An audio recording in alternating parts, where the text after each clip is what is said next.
Buenos días, ¿cómo están? Hoy vamos a hablar de algunos contenidos relacionados a la bromatología.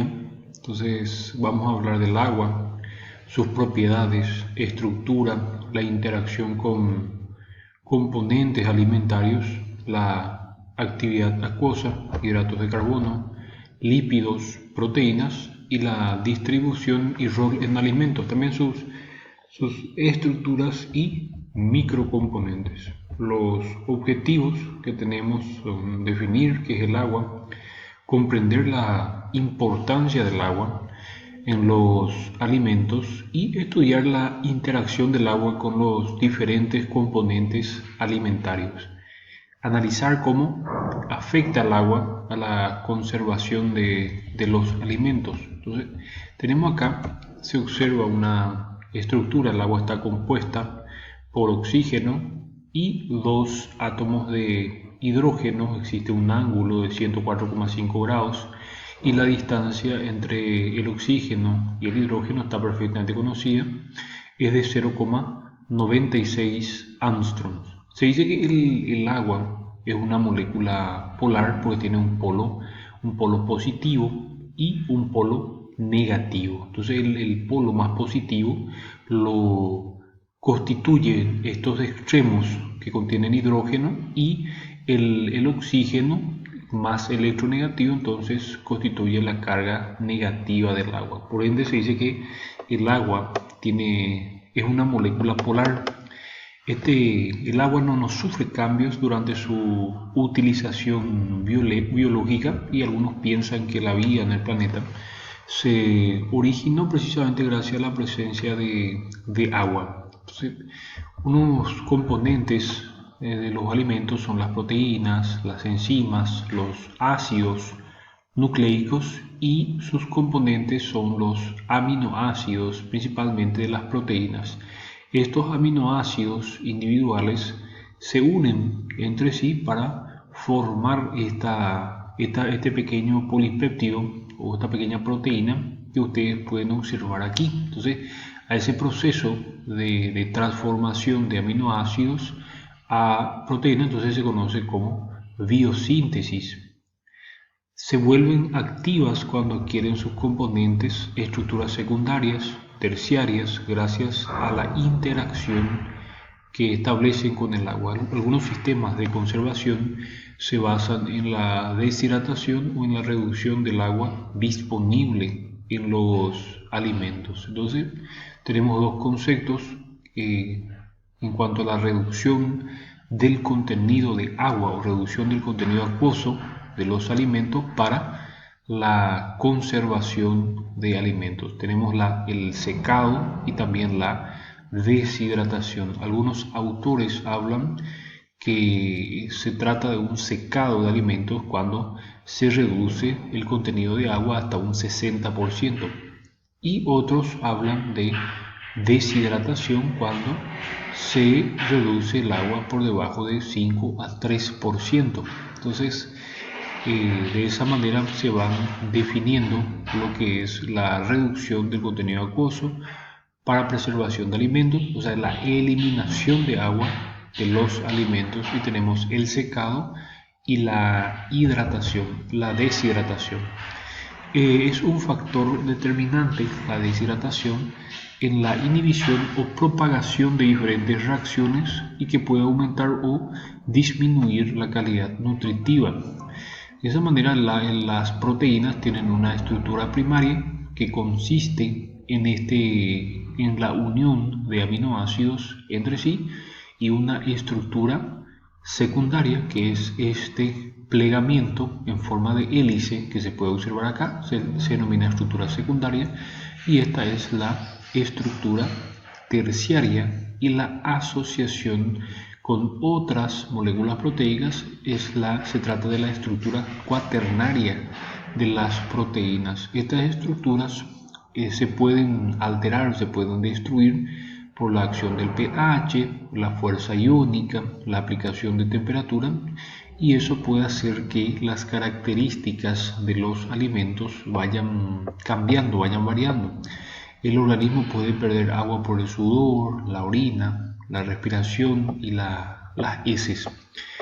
Una dieta cuya oxidación de glucosa y lípidos produce unos 2000 kilocalorías puede generar de por sí 300 ml de agua. Entonces, por la oxidación de carbohidratos y lípidos se puede generar agua directamente. Entonces, esta propiedad de asociarse, de asociación intermolecular entre moléculas de agua, el puente de hidrógeno es muy importante porque hace variar las propiedades del agua, hace que el punto de ebullición del agua, por ejemplo, sea más elevada en relación a moléculas que tienen características muy similares a la molécula de agua. El puente de hidrógeno no es un enlace químico, sino es una unión electrostática entre átomos provenientes de compuestos polares. Todas las moléculas de agua tienen la capacidad de establecer el puente de hidrógeno, y no solo se inducen en el agua, sino que también se pueden formar puentes de hidrógeno con otros componentes que se encuentran en los alimentos. Por ejemplo, el agua puede formar puente de hidrógeno con carbohidratos, con proteínas y con otras vitaminas que se encuentran en los alimentos. En el hielo, el 100% de la molécula establece puentes de hidrógeno. En el vapor el porcentaje, por supuesto, es cero. Esta es la molécula de cloruro de sodio, el sodio y el cloruro. Entonces el sodio que se puede observar acá y el cloruro. Entonces esos se asocian para formar la sal, que es el cloruro de sodio, en una estructura cristalina que el agua es capaz de disolver. El agua también puede disolver sustancias no iónicas, puede disolver azúcares, alcoholes, aldehídos, cetonas y también ciertos aminoácidos. La disolución se efectúa cuando la concentración del agua es muy superior a la del soluto. Sin embargo, cuando es baja, las sustancias no se disuelven, sino que simplemente se hidratan. Entonces tenemos dos conceptos que son la de soluto y solvente. Entonces el soluto es la sustancia que se encuentra en menor proporción y el solvente es la sustancia que se encuentra en mayor proporción. Las conversiones de un estado a otro se pueden llevar a cabo modificando la presión y la temperatura. Este método, que es la liofilización, lo que hace es eliminar el agua presente en los alimentos, y de esa manera entonces hace que se preserven esos alimentos por más tiempo. El primer paso de la liofilización es la ultracongelación de los alimentos y el posterior paso del estado sólido del agua al estado de vapor sin pasar por el estado líquido a bajas presiones. Entonces se utiliza la disminución de la presión para hacer que el agua sólida pase al estado de vapor sin pasar por el estado líquido, y no precisamente la aplicación de temperatura. De esa manera los productos liofilizados pueden mantener sus propiedades nutricionales y organolépticas, porque no son sometidas a un proceso de calentamiento. Entonces, tenemos las propiedades coligativas que se pueden observar aquí: la presión de vapor, depresión de la temperatura de congelamiento, aumento de la temperatura de ebullición, reducción de la presión de vapor, modificación de la presión osmótica. Esto es muy importante porque la presión de vapor es cuando estos disolventes pasan del estado líquido al estado de vapor, y este paso del estado líquido al estado de vapor en el ambiente es muy importante para los ciertos olores que van expidiendo algunos alimentos, algunas bebidas, que lo vuelven en algunos casos más apetecible.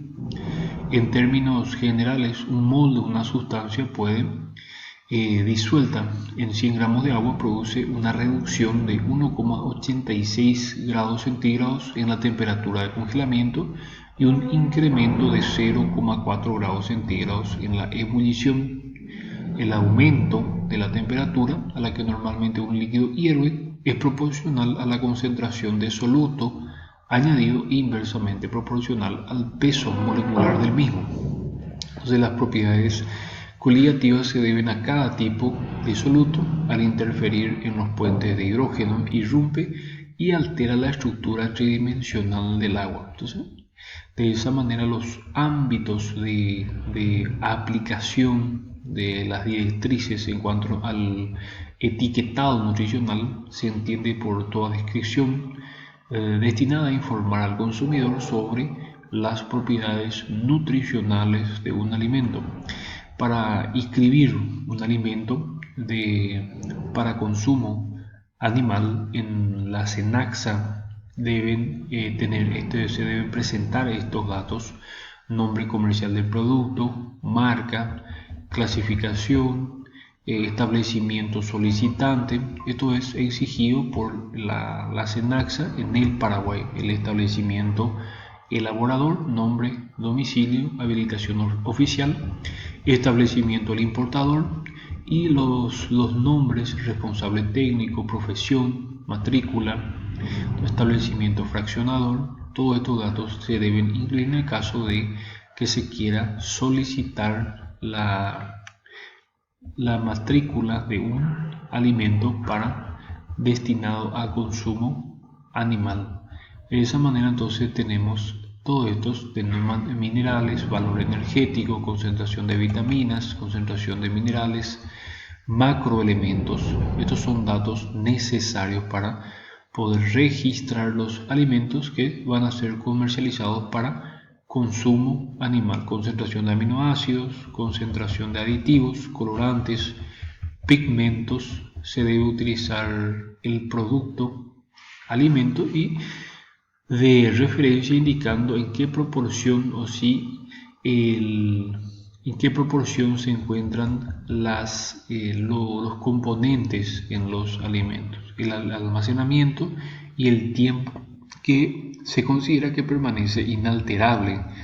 Todos estos son datos que debe presentar la empresa que desea comercializar alimentos destinados al consumo animal: los métodos de control biológico, microbiológico, químico, físico, método físico-químico que se efectúa sobre el producto terminado para verificar el contenido, los medicamentos, indicar la nómina. Entonces, el proyecto de rótulo en el que se debe indicar para productos nacionales la firma elaboradora, domicilio comercial, marca registrada, tipo de alimentos.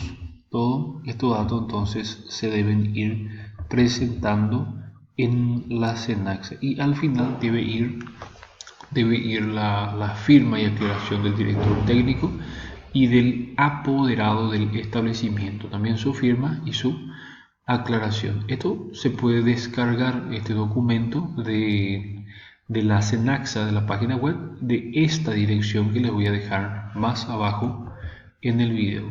Entonces tenemos también el marco conceptual que pueden observar acá: estructura, deshidratación, actividad acuosa, algunos conceptos que son necesarios comprender. Eso ha sido todo por hoy. Espero les haya gustado el video y se puedan suscribir a mi canal. Muchas gracias.